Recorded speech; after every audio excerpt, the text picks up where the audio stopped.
तो क्या बांग्लादेश में हिंदुओं को मारने का आदेश है? बांग्लादेश में हिंदुओं के खिलाफ आतंक का मामला अब दिल्ली में भी गूंज रहा है और वहां हो रहे अत्याचारों के खिलाफ देश में आवाजें बुलंद हो रही हैं। ऑल आइज ऑन बांग्लादेश की बात की जा रही है। पूरे विश्व को जगाने की कोशिश हो रही है, क्योंकि मंगलवार को चटगांव में 3 हिंदू मंदिरों को निशाना बनाया गया। जिन मंदिरों पर हमले किए गए उनमें फिरंगी बाजार में लोकनाथ मंदिर, मनसा माता मंदिर, हजारी लेन में काली माता मंदिर शामिल है। बांग्लादेश में हिंदू और उनके धार्मिक स्थलों पर 24 घंटे से हमले किए जा रहे हैं। धार्मिक नेताओं को गिरफ्तार किया जा रहा है। इन हमलों के वीडियोस भी लगातार सामने आ रहे हैं। उपद्रवी शांतिपूर्ण प्रदर्शन कर रहे हिंदुओं को घेर घेर कर मार रहे हैं और वहां की सरकारी एजेंसियां इसमें हेल्प कर रही। वहां की सरकार खामोश बैठी है, उल्टा हिंदुओं पर एक्शन लिया जा रहा है। गलियों में, सड़कों में, चौराहों पर उनको दौड़ा दौड़ा कर पीटा जा रहा है। लेकिन बांग्लादेश की यूनुस सरकार आंख और कान बंद करके बैठी है और ऐसा साफ लग रहा है जैसे सरकार ने उपद्रवियों को हिंदुओं पर हमला करने की खुली छूट दे रखी हो, बांग्लादेश को इस्लामिक राष्ट्र बनाने की इजाजत दे रखी हो। बांग्लादेश में 1 करोड़ 30 लाख हिंदुओं के अस्तित्व को नकार चुकी हो। इसलिए बांग्लादेश में गली गली तांडव नजर आ रहा है। हाल ही में हुए विरोध प्रदर्शन तब शुरू हुए जब हिंदुओं ने इस्लामिक कट्टरपंथियों द्वारा संगठित हमलों के जवाब में एक बड़ी शांतिपूर्ण तरीके से विरोध प्रदर्शन शुरू किया। विरोध प्रदर्शन के सामाजिक और धार्मिक संगठन मुख्य रूप से इस्कॉन द्वारा आयोजित किए गए थे, जिसके अनुयायी सिर्फ बांग्लादेश में नहीं, दुनिया भर में भी फैले हैं, भारत में भी हैं। यह विरोध प्रदर्शन शुरू हुआ, हिंदुओं ने इंसाफ की मांग की, तो इसे देखते हुए वहां के कट्टरपंथियों को मिर्ची लगी। बांग्लादेश की सरकार बौखला गई और इस्कॉन प्रमुख हिंदू नेता संत चिन्मय कृष्ण दास को सोमवार को ढाका के हवाई अड्डे से गिरफ्तार कर लिया, जिसकी तस्वीरें हमने आपको कल ही दिखा दी थी और कल ही इस पर सवाल भी उठाया था। लेकिन उसके बाद लगातार हिंदू मंदिरों पर हमले शुरू हो गए। बांग्लादेश की सेना ने बांग्लादेश के ठाकुर गांव में शांतिपूर्ण तरीके से विरोध प्रदर्शन कर रहे हिंदू अल्पसंख्यकों पर हमला कर दिया, जो प्रदर्शनकारी चिन्मयानंद दास की रिहाई के लिए प्रदर्शन कर रहे थे। इस बीच इस्कॉन बांग्लादेश ने अपने नेता चिन्मय कृष्णदास की गिरफ्तारी की निंदा की है और कहा है कि वो बांग्लादेश के विभिन्न क्षेत्रों में सनातनियों पर हो रहे हमलों की निंदा करते हैं। बांग्लादेशी सुरक्षा बलों और हिंदू नेता चिन्मय दास के समर्थकों के बीच हिंसक झड़प में एक सरकारी वकील की मौत हो गई और कई लोग घायल हुए हैं। चटगांव कोर्ट ने चिन्मय दास को जमानत देने से इनकार कर दिया और जेल भेज दिया है। ढाका ट्रिब्यून अखबार के मुताबिक पीड़ित की पहचान सैफुल इस्लाम के तौर पर हुई है, जो 35 वर्षीय सहायक सरकारी वकील और चटगांव जिला बार एसोसिएशन का सदस्य भी था। भारत ने बांग्लादेश में जिस तरह से हालात बदले हैं, जिस तरह से घटनाक्रम देखे जा रहे हैं, उस पर तीखी प्रतिक्रिया दी है और पड़ोसी देश से धार्मिक अल्पसंख्यक हिंदुओं की सुरक्षा सुनिश्चित करने को कहा है। विदेश मंत्रालय ने एक आधिकारिक बयान में कहा कि हम बांग्लादेश के अधिकारियों से हिंदुओं और सभी अल्पसंख्यकों की सुरक्षा सुनिश्चित करने का आग्रह करते हैं, जिसमें शांतिपूर्ण सभा और अभिव्यक्ति की आजादी की उनका अधिकार इसमें शामिल है। मंत्रालय ने कहा कि अल्पसंख्यकों के घरों और व्यापारिक प्रतिष्ठानों में आगजनी और लूटपाट के साथ साथ देवी देवताओं और मंदिरों में तोड़फोड़ और मंदिरों को अपवित्र करने के मामले बढ़ रहे हैं।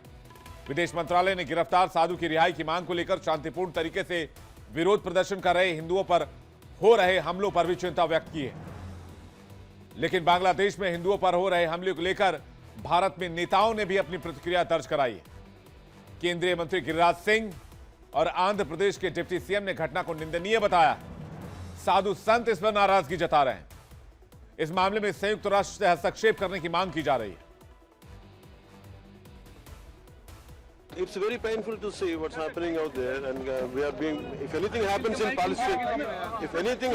Palestine, an entire ecosystem will echo their pain, whatever is happening. But when it happens in Bangladesh, no one responds. कार्यकारी प्रधानमंत्री हैं, वो कट्टरपंथियों की गिरफ्त में आ गए और जिस ढंग का हिंदुओं पे पड़ाड़ हो रहा है, ये मानवता के खिलाफ है। संयुक्त राष्ट्र संघ को इस पर हस्तक्षेप करना चाहिए और कि केवल हिंदू समाज को प्रताड़ित करना, इस्कॉन के नेताओं धार्मिक गुरुओं को जेल में बंद कर देना, ये बता रहा है कि वहाँ भी पाकिस्तान की तरह कट्टरपंथी सरकार पे हावी हो गए हैं और ये संयुक्त राष्ट्र संघ को हस्तक्षेप करना चाहिए। जो बांग्लादेश में हो रहा है ना, अभी भी जो हिंदुओं की आवाज उठा रहे हैं उनको अरेस्ट किया जा रहा है, ये सबसे बड़ा अधर्म है। और उन बांग्लादेशियों की, जो हमारे बांग्लादेशी हिंदू हैं, उनकी रक्षा के लिए, उनकी सुरक्षा के लिए भारत में भी और भारत के सभी लीडर्स को आवाज उठानी चाहिए। आगे बढ़ते हैं, बात करते हैं उत्तर प्रदेश के संभल की। संभल की शाही जामा मस्जिद के सर्वे के दौरान 24 नवंबर को जो हिंसा हुई, 21 आरोपियों की पुलिस ने फोटो जारी की है। गौर से देख लीजिए इन तस्वीरों को, इन फोटोज को, इनकी जानकारी आपको जहां भी मिले, ये लोग जहां भी दिखे, इन्हें जरूर इनकी जानकारी नजदीकी पुलिस स्टेशन तक पहुंचाएं, क्योंकि संभल में जो कुछ हुआ उसमें 3 लोगों की जान चली गई, 25 पुलिसकर्मी घायल हुए। संभल में हुई हिंसा को लेकर मुख्यमंत्री योगी आदित्यनाथ भी बेहद सख्त हैं और उन्होंने पत्थरबाजों और उपद्रवियों पर सख्त कार्रवाई करने के आदेश दे दिए हैं।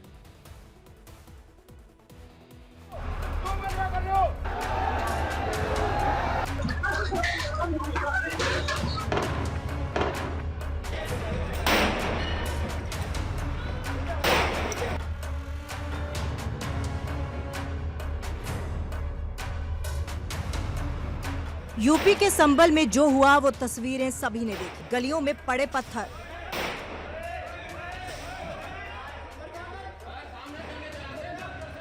जलती गाड़ियां, टूटे कैमरे, सड़कों पर पड़े ईंट और पत्थर ये गवाही दे रहे हैं कि 24 नवंबर को संभल में क्या क्या हुआ होगा। बड़ा सवाल ये भी है कि संभल में इन लोगों के पास इतनी मात्रा में पत्थर आए कहां से, क्योंकि कुछ मिनटों में इतने पत्थर किसी भी हालत में जमा नहीं किए जा सकते। तो क्या सब कुछ पहले से तय था?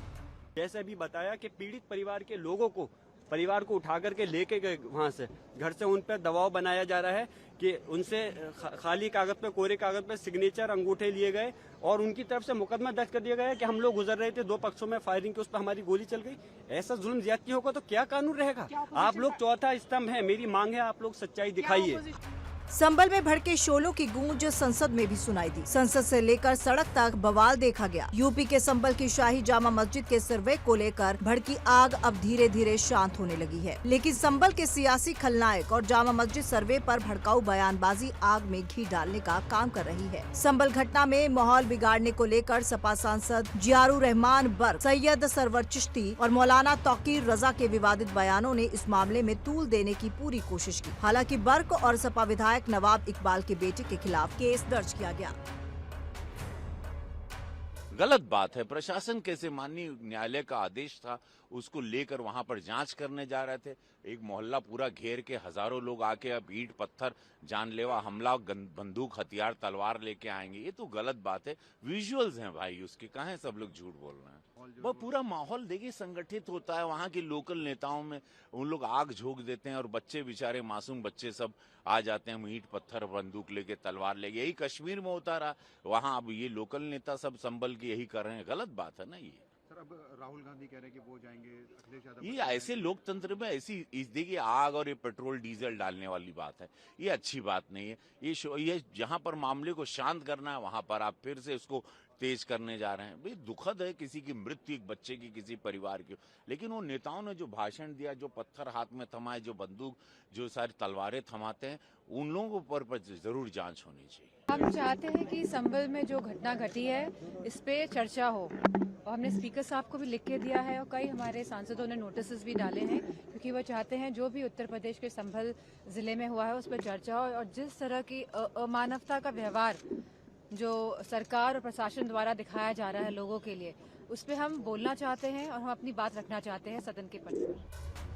संभल की शाही जामा मस्जिद के सर्वे के दौरान 24 नवंबर को हुई हिंसा में अब तक 100 आरोपियों की पहचान कर ली गई है, जिनमें कई महिलाएं समेत युवती भी शामिल है। साथ ही 21 आरोपियों की फोटो भी पुलिस ने जारी की। अब आपको 21 उपद्रवियों की एक एक तस्वीर दिखाएंगे। साथ ही ये भी बताएंगे कि हिंसा के लाए गए पत्थर और उपद्रवियों का स्पॉन्सर कौन था। संभल में हुई हिंसा को लेकर मुख्यमंत्री योगी आदित्यनाथ भी सख्त हैं। उन्होंने पत्थरबाजों और उपद्रवियों पर कार्रवाई करने के आदेश दिए हैं। साथ ही हिंसा के आरोपियों पर रासुका भी लगाने की तैयारी की जा रही है। पुलिस ने कहा कि भीड़ को उकसाने और हिंसा की साजिश रचने वाले किसी भी शख्स को बख्शा नहीं जाएगा। हमारे ऊपर जब ईट से वहाँ पे घर की 2 महिलाओं ने ईंटें दागी और उनके घर के बगल से वहाँ से जब फायर आया, पीआरओ साहब के पाँव में गोली लगी थी। पीआरओ साहब का भी ट्रीटमेंट करवाया गया है। उनके द्वारा 150 लोगों के खिलाफ थाना नखासा में मुकदमा पंजीकृत कराया गया है। वर्तमान में 22 लोग थाना कोतवाली से और थाना नखासा से 3 लोग हैं, वो जेल जा रहे हैं। कुल 25 लोग अभियुक्तों को अभी तक गिरफ्तार किया गया है। ड्रोन के फुटेज की स्टडी कर ली गई है। उनके छोटे छोटे पासपोर्ट साइज फोटोज बनवाए जा रहे हैं और उनको सर्कुलेट किया जाएगा और जो लोग उनको बताएंगे उनको उचित इनाम भी दिया जाएगा, जो इन लोगों के बारे में सूचना देंगे कि ये दंगाई और बलवाई कौन थे। और सारे सीसीटीवी फुटेज हैं उनको भी कलेक्ट कर लिया गया है और मैं उम्मीद करता हूं कि इस धरपकड़ में जल्दी जो भी नामजद अभियुक्त हैं और जो भी अन्य अभियुक्त हैं उन सब लोगों को गिरफ्तार किया जाएगा। इधर संभल हिंसा के सबूतों को जुटाने की कोशिश की जा रही है। इस मामले में अब तक 800 लोगों के खिलाफ केस दर्ज किया गया है, जबकि 100 से अधिक आरोपियों की पहचान कर इनके पोस्टर सार्वजनिक स्थानों पर लगाए जाने की तैयारी की जा रही है। Bureau report, India TV.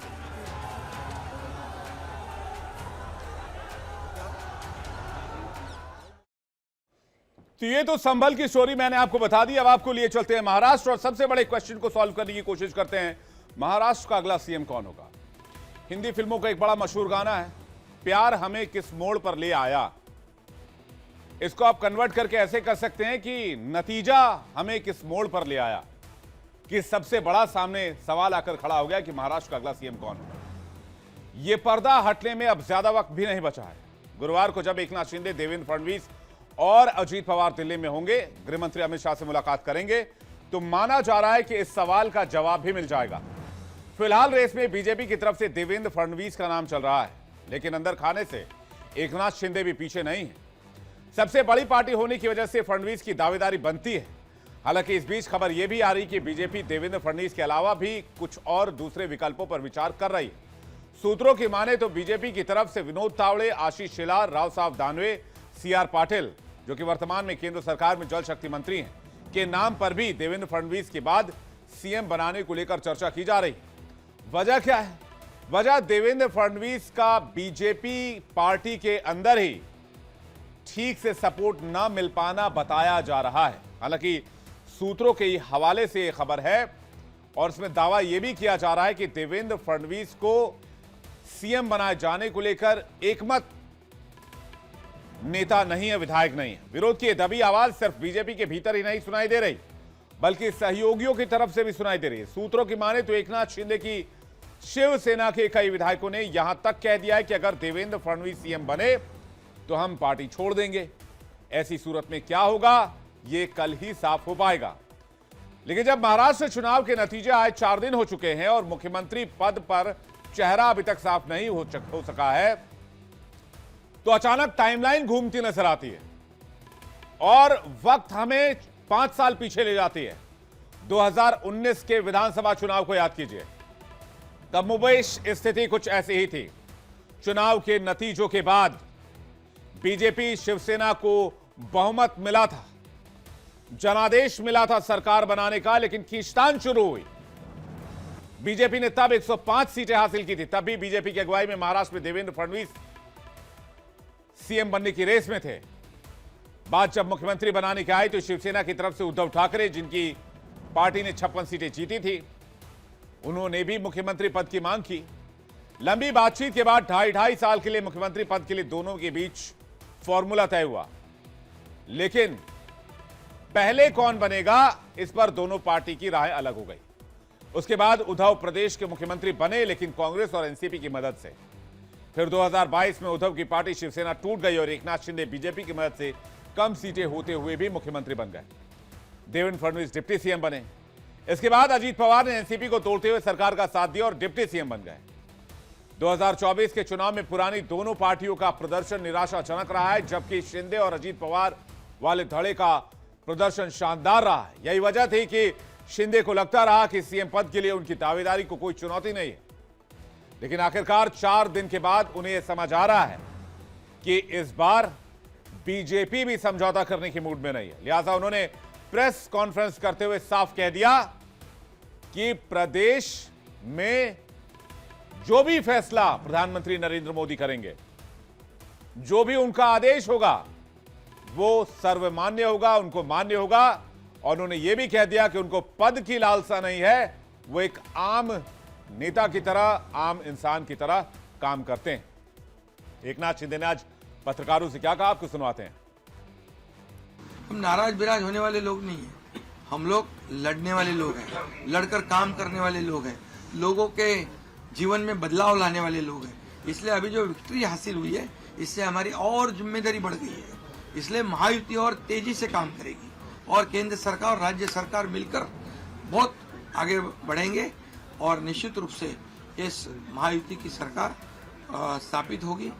और इसीलिए जो मैंने आप लोगों को कहा कि लगा कि क्या हुआ, मैं तो कल आदरणीय प्रधानमंत्री जी से भी बात की, उनको भी कहा सरकार बनाने में हमारी तरफ से कोई अड़चन नहीं है, आप निर्णय ले लो जैसे आपके भारतीय जनता पार्टी को आपका निर्णय अंतिम रहता है। और मैं आज आप सबको कहता हूं कि भारतीय जनता पार्टी के वरिष्ठ नेता जो निर्णय लेंगे मुख्यमंत्री पद के बारे में, जो उनका कैंडिडेट होगा, उसको हमारा शिवसेना का पूरी तरह समर्थन है, पूरी तरह हमारा पाटिंबा उनको है। तो ये तो महाराष्ट्र की खबर आई। अब सीएम अगला कौन होगा, इसका जवाब मिलने में चंद घंटों का समय रह गया। हो सकता है कल शाम तक स्थिति क्लियर हो जाए। लेकिन आपकी जेब में रखा यह पैन कार्ड अब बदलने जा रहा है। पैन कार्ड नया अवतार लेने जा रहा है। जरूरी खबर है, देख लीजिए और इसको शेयर भी कीजिए। पैन कार्ड का इस्तेमाल आज देश में 78 करोड़ लोग करते हैं। सबसे अहम दस्तावेजों में से एक माना जाता है, जो आपकी खरीदारी और दूसरी जरूरतों से जुड़ा हुआ है। एक तरह से इसकी बाध्यता सभी के लिए है, क्योंकि जमीन खरीदने से लेकर सोना खरीदने तक, इनकम टैक्स रिटर्न भरने तक, अपनी आय दिखाने तक, सब में इसकी जरूरत होती है। लिहाजा इसे लेकर सरकार ने बड़ा प्लान तैयार किया है। भारत सरकार ने पैन 2.0 प्रोजेक्ट को लॉन्च कर दिया है, जिसका उद्देश्य पैन कार्ड सिस्टम को आधुनिक और सरल बनाना है। यह प्रोजेक्ट 25 नवंबर को प्रधानमंत्री नरेंद्र मोदी की अध्यक्षता में cabinet committee on economic affairs CCEA की तरफ से मंजूर किया गया है। इसका उद्देश्य पैन कार्ड से जुड़ी सभी सेवाओं को सरल और डिजिटल बनाना है। पैन यानी कि PAN यानी परमानेंट अकाउंट नंबर एक 10 अंकों का अल्फा न्यूमेरिक कोड होता है, जिसे आयकर विभाग जारी करता है। यह टैक्स भुगतान, TDS, TCS, आयकर रिटर्न और अन्य वित्तीय लेन देन को ट्रैक करने में सरकार की मदद करता है। अब आपके मन में कई सारे सवाल होंगे। नए पैन कार्ड की खबर को सुनकर आपके सवालों का जवाब दें, उससे पहले आपको अश्विनी वैष्णव से लेकर क्या कहा वो सुनवाते हैं। पैन कार्ड हमारी जिंदगी का एक हिस्सा है, जो मिडिल क्लासेस हो, छोटे बिजनेस हो, सभी के लिए एक बहुत इंपॉर्टेंट है।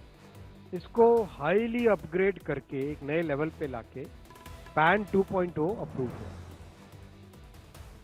एग्जिस्टिंग सिस्टम को पूरी तरह से अपग्रेड किया जाएगा। पूरा उसका जो डिजिटल बैकबोन है पीछे, वो कंप्लीट नए तरीके से की जाएगी। और जो कॉमन बिजनेस आइडेंटिफायर की डिमांड बार बार इंडस्ट्री से आती थी, कमर्शियल वर्ल्ड से आती थी, कि हमें अलग अलग बहुत सारे नंबर नहीं रखने चाहिए, एक नंबर अगर अवेलेबल हो तो अच्छा रहता है।